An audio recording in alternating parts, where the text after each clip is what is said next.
dañu ne tey fukki fan ak benn ci weeru setumbar année 2021 mbooleem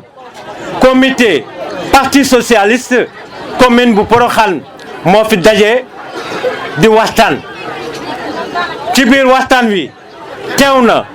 responsable politique parti yu bëri ak yeneen mouvement yu bëri teew nañ ci jotaay ji ci loolu tamit juróom fukki ak juróom benn borom dëkk ci ñaar fukki dëkk yu am ci biir commune bi ñëw nañ teew ci jotaay ji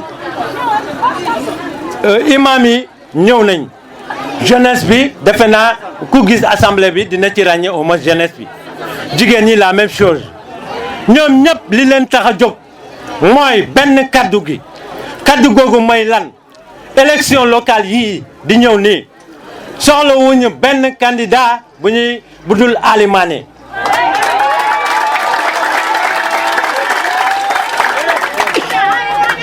boo buggee benn mbir nag boo waxee mbir da nga war a wax lu tax nga wax loolu lu tax ñu wax loolu mooy population département Nioro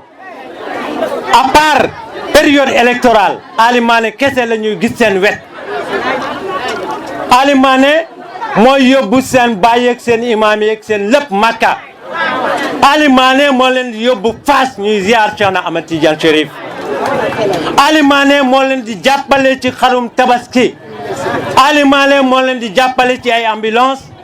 Ali Mané moo leen di jàppale ci ay garab yi ñu fajo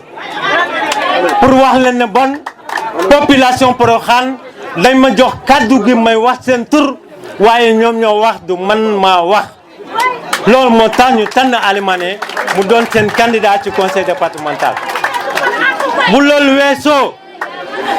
weesoo bu ñu delloowee ci politique lan mooy tax ni kii ñu koy war a tànn day fekk mu am mbooloo lan mooy tax ni kii mooy am mbooloo du wax mooy tax mooy am mbooloo mais jëf mooy tax mooy am mbooloo te Ali Mané dafa yàgg jëf ci biir département Nioro loolu moo tax askanu Porokhane tànn Ali Mané comme seen candidat aux élections locales maa ngi leen di gërëm di leen sant salaamaaleykum wa rahmatullah